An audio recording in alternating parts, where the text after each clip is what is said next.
Pemirsa, kita beralih ke topik lainnya. Sejumlah barang dan alat berinovasi dipamerkan dalam gelaran pameran produk kreatif dan inovasi SMK se-Sumatera Selatan di pelataran Gedung Kesenian Putri Dayang Rindu.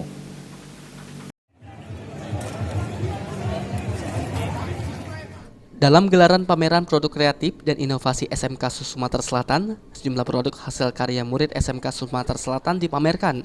Di antaranya produk hasil karya berupa mobil mini berbahan bakar gas LPG milik SMKN 2 Kayu Agung Oki, lalu pesawat aeromodeling, mobil matic, motor pembajak sawah, dan beberapa produk lainnya yang inovatif. Menurut Nafison, selaku Ketua MKKS SMK Kabupaten Oki, banyak produk kreatif dan juga inovasi dibuat oleh murid SMK yang bisa menjadi kebanggaan, diantaranya mobil mini berbahan bakar gas LPG, motor bajak sawah, pesawat aeromodeling, mobil matic, dan juga barang lainnya. Produk ini dikembangkan dan dibuat langsung oleh murid dan juga dimentori oleh guru masing-masing. Di beberapa barang penemuan akan terus dikembangkan hingga makin maksimal fungsi dan juga kegunaannya. Pertama, inovasi mesin bajak sawah.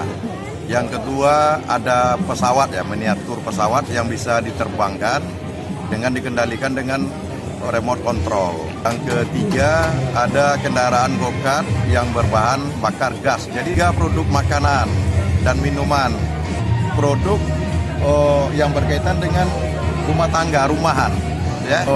Kita berikan kebebasan kepada siswa-siswa kita untuk menyalurkan bakat dan minatnya, sehingga mereka bisa berinovasi, sehingga mereka bisa mengembangkan dirinya, dan diharapkan nantinya setelah mereka tamat, mereka punya... Hasil produk kreatif dan juga inovasi ini akan dinilai sesuai fungsi dan gunanya agar bisa dikembangkan secara aman dan tidak menutup kemungkinan jika berhasil akan diproduksi secara massal. Mardiansa, PAL TV.